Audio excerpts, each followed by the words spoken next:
தாய் தமிழ் உறவுகளுக்கு வணக்கம். கொடுத்த காசுக்கு மேல கூவுறதுன்னு சொல்லுவாங்க. அப்படிதான் அண்ணன் திருமாவர்கள் பயங்கரமா கூவியிருக்கார். திடீர் எந்திரிப்பார். எங்கெல்லாம் எப்ப இருந்தெல்லாம் அறிவாலயத்திலிருந்து கட்டளை வருதோ அப்பெல்லாம் கூவார். மற்ற நேரத்தில் கூவ மாட்டார். எதுக்கெல்லாம் கூவணுமோ அதுக்கெல்லாம் கூவ மாட்டார். அவர் எதுக்காக கட்சி ஆரம்பிச்சாரோ அதுக்காக கூவ மாட்டார். எந்த மக்களை வைத்து எந்த சாதியை வைத்து அவர் கட்சியை கட்டமைத்து அரசியல்ல இன்னைக்கு அதிகாரத்தில் உட்கார்ந்து இருக்கிறாரோ அவர்களுக்கெல்லாம் பேச மாட்டார். சம்பந்தம் இல்லாம கூவார். அதுவும் குறிப்பா அண்ணன் சீமானை பத்தி கூறுறதுன்னா அதுக்கு ஒரு தனி ஆளை ஒதுக்கி விட்ட மாதிரி அண்ணன் திருமாவர்கள். அப்படிதான் நேற்றைய தினம் மதுரையில் நடந்த ஒரு கூட்டத்துல கூவுன்னு கூவியிருக்காப்புல. அது எப்படி பிராமண கடப்பாறையை வைத்து திராவிடத்தை இடிப்பேன்னு சொல்லலாம். சரி சொன்னாரு. அதுக்கு உங்களுக்கு என்ன சம்பந்தம்? பிராமண கடப்பாறையை வைத்து தலித்துகளை தகர்ப்பேன் அப்படின்னு சொன்னாரா? இல்ல பிராமண கடப்பாறையை வைத்து விடுதலை சிறுத்தைகளை தகர்ப்பேன் அப்படின்னு சொன்னாரா? இல்ல. சரி, இத பேசுறதுல இது திமுக பேசுமா? திராவிடத்திற்காக இன்னைக்கு நிக்கிறது யாருங்க? பெரியாரை தூக்கி பிடிக்கிறது யாரு? அண்ணாவை தூக்கி பிடிப்பது யாரு? திராவிடத்தை தூக்கி பிடிக்கிறது திராவிட முன்னேற்ற கழகம்னா அந்த திராவிட முன்னேற்ற கழகம் பேச வேண்டியதானே. இத பேசல. பேசுறாங்களா? பேச மாட்டாங்க. இந்த மாதிரி விஷயத்துக்கெல்லாம் ஆள் வச்சிருப்பாங்க. இந்த போ அந்த ஏரியால போய் நீ அடிச்சுட்டு வா, இந்த ஏரியால போய் நீ கஞ்சா வித்துட்டு வா, இந்த ஏரியால போய் நீ கொலை பண்ணிட்டு வா அப்படின்னு அனுப்புவாங்க பாருங்க. கூலிப்படை அந்த மாதிரி தான் இன்னைக்கு வச்சிருக்காங்க. சரி, பிராமண கடப்பாறையை வைத்து திராவிடத்தை ஒழிப்பேன் சொல்றாரு. சரி, நீங்க சொல்லுங்களேன். திராவிட கடப்பாறையை வைத்து நான் பிராமணத்தை அழிப்பேன், ஆரியத்தை அழிப்பேன் அப்படின்னு எதிர்வாதம் செய்யுங்க. அதை விட்டுட்டு ஏதோ நீங்க தான் பிரசவம் பார்த்த மாதிரி, ஏதோ விஜயும் சீமானும் பிஜேபியின் ஆர்எஸ்எஸ்னுடைய பிள்ளைகள், ஆர்எஸ்எஸ்க்கு பெத்து போட்டவங்க மாதிரி இவர் தான் பிரசவம் பார்த்த மாதிரி ஒண்ணு கேட்போமா? அதுக்கு பதில் சொல்ல முடியுமா? சீமான் யார் அப்படின்னா ஒரு கோஷ்டி சொல்லுது கிறித்துவ கைக்கூலி, அவர் கேரளால இருந்து வந்தவர், அவர் சைமன், அவங்க அப்பா பேர் செபாஸ்டின் அப்படின்னு, அவர் கிறித்துவ கைக்கூலி அப்படிங்கிறது. இங்கிட்டு பாட்சா பாயோடைய இறப்புக்கு போயிட்டாரா? ஒரு சிறுபான்மை இனம் தனக்கு அநீதி விளைவிக்கப்பட்டு வெகு நாட்களாக சிறையில் இருந்து ஒருவர் இறந்து போயிட்டாரு, பாட்சா பாய். அதுக்கு போனா என்ன சொல்றது? இஸ்லாமிய கைவானம், வாக்கு அரசியல் அப்படிங்கிறது. சரி, இங்கிட்டு இதை பத்தி பேசி அதை பத்தி பேசி வேற ஏதாவது பேசுறா சங்கி அப்படிங்கிறது. பாரதியார பேசுறா சங்கி. இப்ப திராவிடத்தை எதிர்த்தா பிஜேபியுடைய பிடி, திமுக பெட்டி வாங்கியாச்சு. அதிமுக எடப்பாடி யாரு? சித்தப்பா. ஏதாவது ஒண்ணுதானே சித்தப்பாவா இருக்க முடியும்? ஒண்ணு கிறித்துவ கைக்கூலியா இருந்தா சங்கியா இருக்க முடியாது, சங்கியா இருந்தா கிறித்துவ கைக்கூலியா இருக்க முடியாது, இது ரெண்டுமா இருந்தா இஸ்லாமிய கைவானமா இருக்க முடியாது. அப்புறம் பிஜேபியுடைய பி டீம் இருந்தா எப்படி திமுக பெட்டி வாங்க முடியும்? திமுக பெட்டி வாங்கினா எப்படி பிஜேபிக்கு பி டீமா இருக்க முடியும்? இல்ல. சரி, இது எதுவுமே இல்லைன்னா எப்படி எடப்பாடி எப்படி நமக்கு சித்தப்பாவாரு? தெரியல. எல்லாரும் யூடியூப்ல பேசுறதுக்கு காசு வாங்குவான். ஆனா அண்ணே பேசினா மட்டும்தான் சீட்டு கிடைக்கும். அந்த விதத்துல இந்த கூலிப்படையிலேயே ஒரு ஹைடெக்கான ஆளு அண்ணன் திருமாவர்கள் தான். ஏன்னா எல்லாரும் பேசிட்டு காசு வாங்கிட்டு போறாங்க. ஆனா அண்ணன் மட்டும்தான் சீட்டு வாங்குறாரு. அதுவும் எப்படி சீட்டு வாங்குறாரு? 2 சீட்டு. எப்ப இருந்து வாங்குறாரு? 1999 இருந்து வாங்குறாரு. 1999 2 சீட்டு, 2009 அதே 2 சீட்டு, 2014 அதே 2 சீட்டு, 2019 அதே 2 சீட்டு, 2024 அதே 2 சீட்டு, அடுத்து 2029 அதே 2 சீட்டு தான் கொடுப்பான். 2 சீட்டுக்கு எப்படி இருந்த மனுஷன் திமிரி எழு, திருப்பி அடி, அடங்க மறு, அத்து மீறு அப்படிலாம் பேசினாலு திமிரி எழாம, திருப்பி அடிக்காம, அடங்க மறுக்காம, அத்து மீறாம 2 சீட்டோட சுருங்கிட்டாங்க. 2 சீட்டு. சரி, 2 சீட்டு. அதை வாங்கி சாதிச்சது என்ன? நீங்க சாதிச்சது என்ன? நீங்க கேக்குறீங்க ஒரு பக்கம் கிறித்துவ கைக்கூலி, இஸ்லாமிய கைவானம், சங்கி, பிஜேபியோட பி டீம், திமுக பெட்டி வாங்கிட்டாங்க அப்படின்னு ஒரு பக்கம் பேசுறாலும் நீங்களே தான் சொல்றீங்க. என்ன சொல்றீங்கன்னா யாரு கூடயும் சேராம என்னத்தை புடுங்கின அப்படின்னு கேக்குறீங்க. இதே ஒரு மேடையில கேக்குறீங்க. எதுவுமே சரி, நீங்க தான் சொல்றீங்க கைக்குலிங்கிறீங்க, அதுங்கிறீங்க, இதுங்கிறீங்க. கடைசியா நீங்களே தான் எதுதாயா உண்மை? எதுதான் உண்மை? அப்ப நீங்களே சொல்றீங்க தனியாவே இருந்து நீ என்னத்தை தான் சாதிச்ச, என்னத்தை தான் புடுங்கின. ஆமா, புடுங்கினதெல்லாம் வரிசைப்படுத்தணும்னு வைங்களேன், அதுக்கெல்லாம் தாங்க மாட்டீங்க. நீங்கள் இருந்து அரசியலா இருந்து செய்ய வேண்டிய பல காரியங்களை அண்ணன் சீமான் செஞ்சிருக்கிறார். நீங்க என்ன சாதிச்சீங்க? இந்த 2 சீட்டு. இத்தனை ஆண்டு காலம் 1999 இருந்து அந்த 2 சீட்டு தான். இந்த 2 சீட்டுக்கு அடிமைப்பட்டு நீங்க சாதிச்சது என்ன?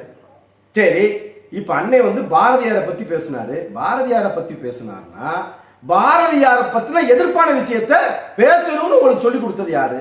அப்ப இவ்வளவு நாளா ஏன் பாரதியாரை பத்தி அந்த விஷயங்கள் எல்லாம் நீங்க பேசல? பெரியாரை தூக்கி பிடிங்க, பெரியார் தான் அப்படின்னு நிப்பாட்டணும். அதுக்கு இருக்கணும் பூரா காலி பண்ணிடணும். காமராஜரை காலி பண்ணிடணும், வஉசியை காலி பண்ணிடணும், பாரதியாரை காலி பண்ணிடணும். இருக்கிற எல்லா தமிழ் அறிஞர் பேரறிஞர்களையும் தியாகிகளையும் தூக்கி மொத்தமா போட்டு குழி தோண்டி புதைச்சு விட்டு பெரியார் தான் அப்படி நிக்கணும். உங்களுக்கு அதுல என்னங்க வேலை? உங்களுக்கு பெரியாருக்கு என்ன? நீங்க அம்பேத்கரை பத்தி பெருசா பேசுனீங்கன்னா அது உகந்தது. பெரியாருக்கு இவ்வளவு முட்டு கொடுக்க வேண்டிய அவசியம் உங்களுக்கு எங்க இருந்து வந்துச்சு? அவர் பேசின பேச்சுகள் எல்லாம் தலித்துக்கு ஏற்புடையதா? சூத்திரர்களுக்கு ஏற்புடையதா? எடுத்து புரட்டி பார்ப்போமா? வரலாறு பேசுவோமா?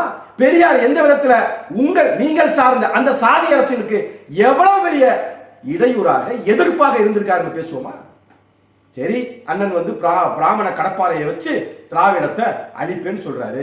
நீங்க எந்த கடப்பாறையை எடுத்துட்டு போய் ராஜபக்சேவை ஒழிக்க போனீங்க, ஈழ தேசத்தை பெற போனீங்க? ராஜபக்சேட்ட கை கொடுக்கும் போது எந்த கடப்பாறையை கொண்டு போய் ராஜபக்சேட்ட கொடுத்து, இல்ல எந்த கடப்பாறையை வச்சு ராஜபக்சேவை தள்ளி விட்டுட்டு ஈழ தேசம் அடைவதற்காக ராஜபக்சேட்ட போய் கை கொடுத்தீங்கன்ற கேள்விக்கு இன்னைக்கு வரைக்கும் பதில் இல்லையே, பதில் இல்லையே.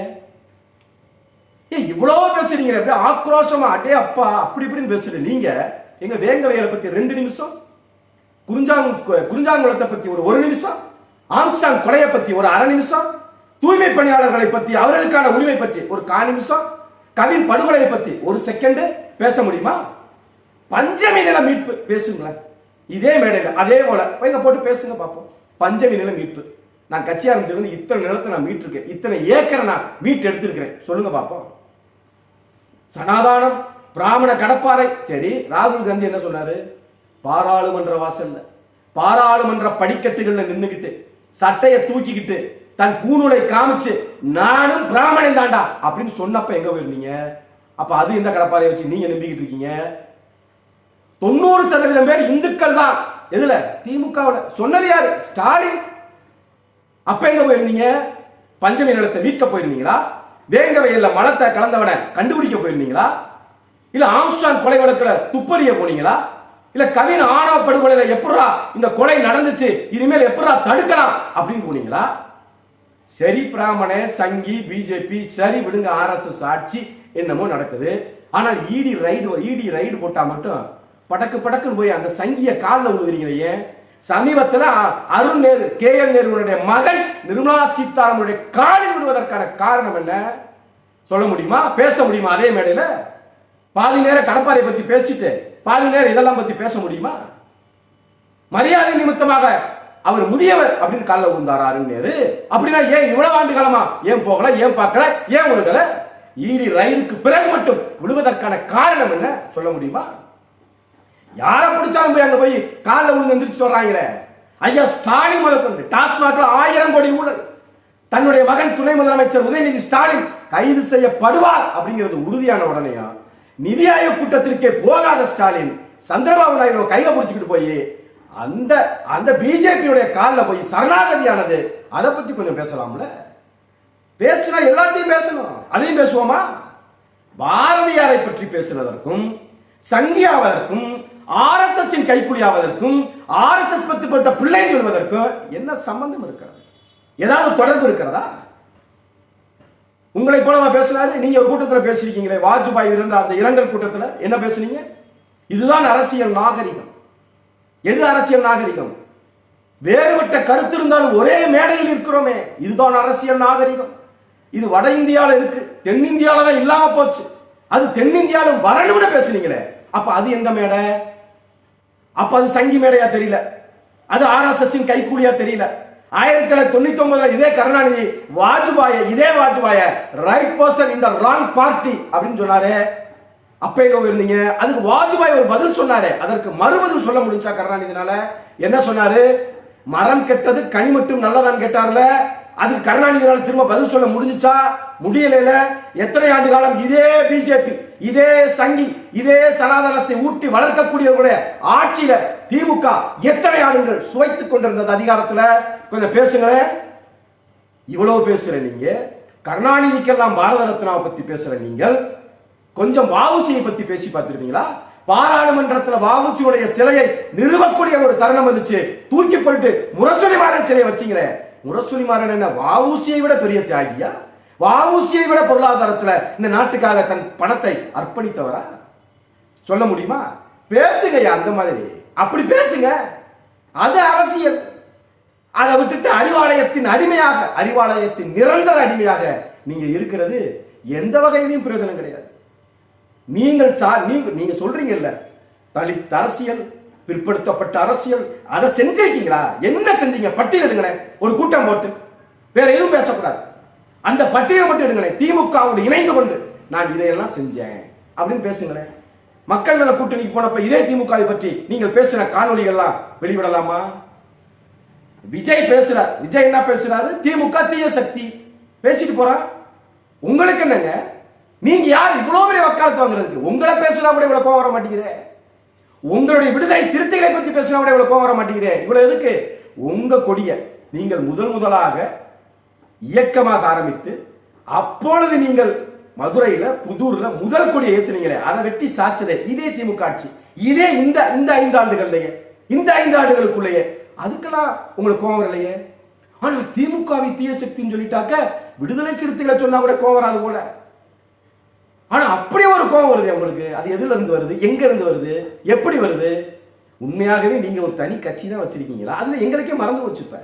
கொஞ்சம் யோசிக்க வேண்டியதா இருக்கு. ஏன்னா உங்க வாயிலிருந்து விடுதலை சிறுத்தைகள் கட்சியில் வந்தே ரொம்ப நாள் ஆயிடுச்சு. எப்ப பார்த்தாலும் திமுக, திராவிடம், பெரியார், இப்படியே நீங்க பேசி எங்களை பொறுத்த வரைக்கும் ஐயா திருமாவர்கள் திமுகவினுடைய ஒரு பாசறை தலைவர்.